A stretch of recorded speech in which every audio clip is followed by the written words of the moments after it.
আচ্ছা, একটা একদম ভাঙা ঘরে থাকা, একটা ঝুপড়ি ঘরে থাকা, খড়কুটো, দুটো বাঁশ, যে ঘরের কোনো দরজা নেই, মাটিতে পিঁপড়ে, পোকা মাকড়, বিছা, সাপ সব কিছুই রয়েছে, সেরকম জায়গায় থাকা বৃদ্ধ বয়স্ক মানুষ কি পারে স্বয়ং জগন্নাথ দেবকে কাঁদাতে?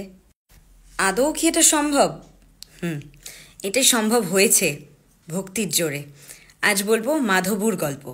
মাধবু এক বৃদ্ধ সাধু, যার হতদরিদ্র থেকে হতদরিদ্র অবস্থা, যার বললাম তো দেয়ালে মানে যার ঝুপড়ি ঘরের চাল ফেটে বৃষ্টির জল পড়তো, ছিল না কিছুই ঘরের ভেতর, কিচ্ছু না, কোনো আসবাবপত্র না, ছিল শুধু সন্ধেবেলায় ঝুপড়ির ভিতরে জ্বলতো একটু আলো, কারণ ওখানে ভালোবাসার প্রদীপ জ্বলতো, প্রেমের প্রদীপ জ্বলতো, ভক্তির আলো ছিল।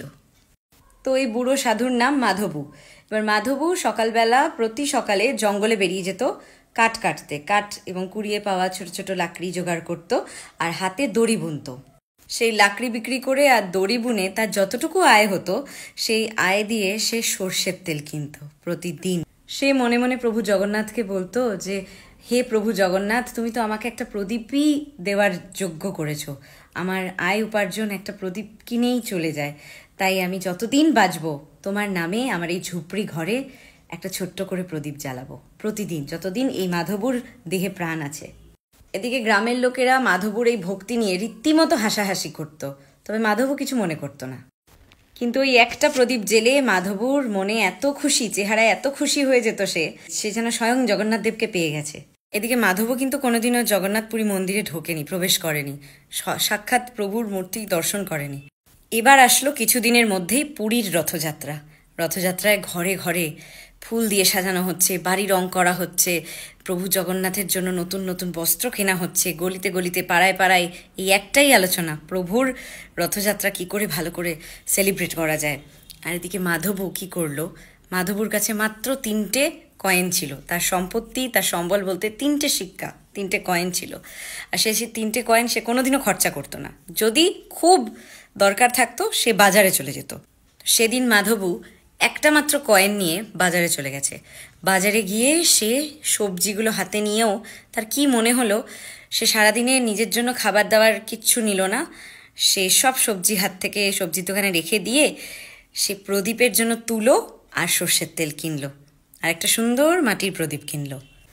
তো মাধবু কিনে আনা সলতে আর তুলো দিয়ে সেই প্রদীপটা জ্বালালো। সে এত শ্রদ্ধা করে সে প্রদীপটা জ্বালালো, প্রদীপটাকে ধোয়া মোছা করলো, যেন মনে হলো স্বয়ং জগন্নাথ প্রভু এখানে বাস করেন এই প্রদীপটার মধ্যে।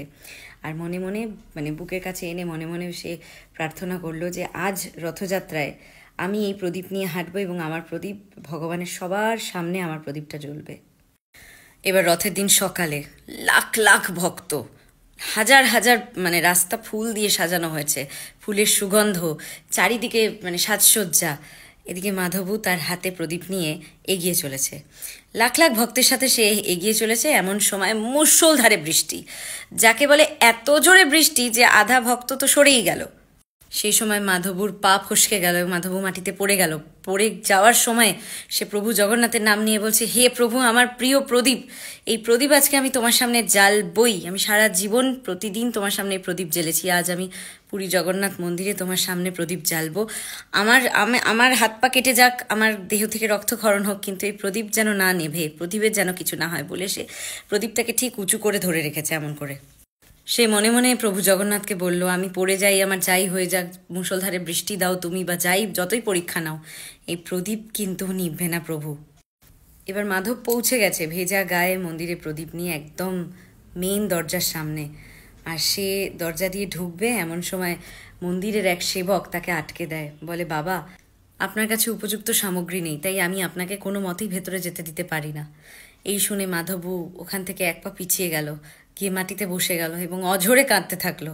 তার চোখ দিয়ে দুঃখ, হতাশার একটা তার চোখে মুখে প্রকাশ পেল এবং প্রচণ্ডভাবে ভেঙে পড়ল মাধবু। মাধবু হার মেনে গেলেও, মাধবু ভেঙে গেলেও তার যে প্রদীপ, তার যে ভক্তির জ্যোতি, সেটা তখনও জ্বলজ্বল করছে। এবার মাধবু মন খারাপ করে মাথা নিচু করে বসে আছে এবং প্রচণ্ড আফসোস করছে, কান্নাকাটি করছে। ঠিক সেই সময় আকাশ থেকে একটা বিশাল জ্যোতি যেন মন্দিরের ভেতরে প্রকট হলো, মন্দিরের ভেতরে ঢুকলো এবং গোটা মন্দির এলাকা একদম একটা এমন আলো কেউ তাকাতে পাচ্ছে না, সেই জোরদার আলো, সেই একটা কি বলবো, একটা দৈবিক আলো, একটা চমৎকারী আলো সবাই মন্দিরের ভেতর থেকে দেখতে পেল। আর ঠিক সেই মুহূর্তে স্বয়ং প্রভু জগন্নাথের মূর্তির চোখ দিয়ে অঝরে কান্না পড়ছে। আর এই অলৌকিক দৃশ্য দেখে মন্দিরের পূজারী থেকে শুরু করে উড়িষ্যার রাজা প্রত্যেকে ঘাবড়ে গেল, প্রচণ্ড ঘাবড়ে গেল, প্রত্যেকে কান ধরল, প্রভু আমাদের দ্বারা কি অপরাধ হয়ে গেল, কি অন্যায় হয়ে গেল যে আপনার চোখে জল প্রভু আজকে রথযাত্রার দিনে। মন্দিরের হাজার হাজার সেবক মিলে বলতে থাকলো, হে প্রভু আমাদের কোনো একটা সংকেত দিয়ে বোঝান যে আমাদের দ্বারা কি ভুল হয়ে গেছে, কি অপরাধ হয়ে গেছে। আর সেই রাতেই রাজামশাইকে ঘুমের মধ্যে স্বপ্ন দেন স্বয়ং প্রভু জগন্নাথ, দিয়ে বলেন, হে রাজা, হাজার হাজার দীপ, হাজার হাজার প্রদীপ রোজ আমার সামনে জ্বালানো হয়, কিন্তু ওই প্রদীপগুলোর মধ্যে ওই ব্যাপারটা নেই, ওই অটুট প্রেম নেই, এত শ্রদ্ধা, এত সত্যিকারের ভক্তি নেই যা মাধবুর প্রদীপে আছে।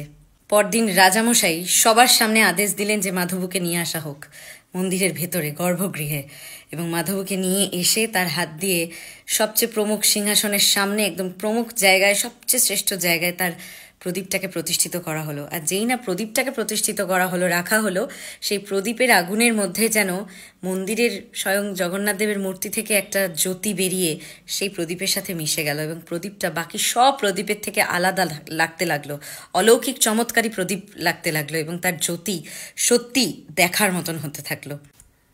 আর মাধবু সেই মুহূর্তে হাত জোর করে, চোখ বন্ধ করে প্রভু জগন্নাথের কাছে একটা শেষ প্রার্থনা করলো, প্রভু আমার জীবনে সব পেয়ে গেছি, আমার জীবনে আর কিচ্ছু পাওয়ার নেই, এই বলে সেখানেই মাধবু শেষ নিঃশ্বাস ত্যাগ করলো। তাই তুমি যাকেই মানো, প্রেম যদি গভীর হয়, অটুট হয়, শ্রদ্ধা যদি সত্যিকারের হয়, মন থেকে হয়, তাহলে প্রভু নিজে স্বয়ং উঠে চলে আসেন। তাই তো তিনি জগতের নাথ, জগন্নাথ।